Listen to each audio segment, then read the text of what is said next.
What's up, y'all? Back with another video, and as you saw by the title, this is about StockX seller fees, and a lot of people are questioning what is going on with the seller fees and how it drops and rises according to how much you sell, right? You also notice that in the dashboard in the interface, you can no longer see how much you've sold for the whole time that you've had your account. So I'm sure, as always, someone will ask the question, well, Chris, how much have you sold while you've been on StockX? And I will show you guys that at the end of the video. I won't show you now because it's not important and doesn't have anything to do with what we're talking about now. What we're getting into right now is the excitement around the different seller levels that happen. Now, a lot of people are pissed off because their seller levels are going to be adjusted every quarter, and they don't sell as many shoes, and they had already attained level 4, and a lot of people are waiting to get early payout and things like that.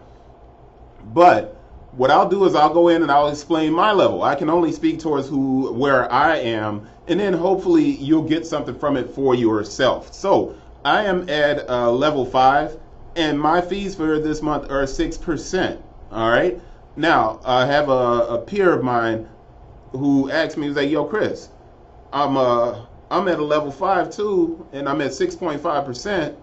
And another guy wrote, he's like, "I'm at 6%, but my fees aren't adjusting, man. It looks like they trying to beat us." And I'm like, well, no, they're not trying to beat us. What we all fail to understand and realize is this article, and I'm going to put this in the description, and StockX should be paying me for doing this. But this post that you see over here to my side, what you guys see down here is not this part that's about your seller level, and that's where everybody looks. It's this part down here that tells you about minimum transaction fees for different verticals. Now, the verticals are the different categories of things that are sold on StockX. And as you guys see here, sneakers, the minimum transaction is $9. What does that mean? This is what it means.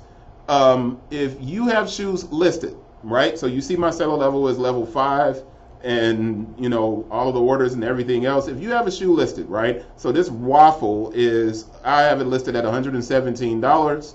I'm waiting on it to sell, which it will pretty soon probably. If I sell this shoe at $117, you'll see that it says here 6%, but the 6% shows $9. Now, anyone out there that can do math would know that if I sold it for $117 and then I multiplied it by 0.06, the fees would be $7.02, not $9. And that's a considerable difference. That's $1.98 difference. And a lot of people are like, that's not even a big deal. Who cares? Think about a transaction of 100 transactions, and that's close to $200. I do 100 transactions every 2 to 3 days. That's a big deal. So you guys that aren't thinking in the same way that someone who sells a lot of shoes are thinking that it doesn't affect you, it doesn't affect you necessarily. But if you're a seller who sells a lot of shoes, it does affect you in a way. And it's not cheating. They state clearly that there's a minimum sell. There's a minimum transaction fee. It's $9. So it doesn't matter that this should be $7.02. It's always going to be $9 all the way up until the point when you hit $150. Because at $150, you are now over the threshold of that $9. So really, the 6% is great. It looks good. But the reality is the majority of the shoes, and I'm going to go to my website next and explain to you guys what I mean.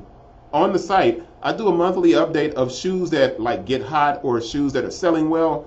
And in those reports, I explain the price breakdowns of certain shoes, right? And for me, on StockX, I have a low, mid, high, and premium price point. Now, those price points, when you go through it, here it is. I break those down as $1 to $60, $60 to $120, $120 to $180.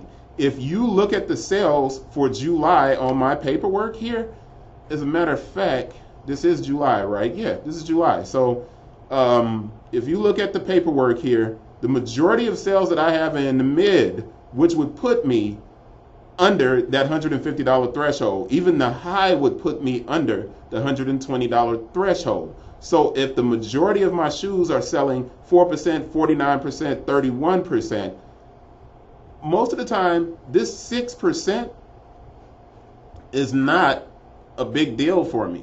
It doesn't help me because the majority of my sales are under 150, so I'm still going to be at the $9 threshold.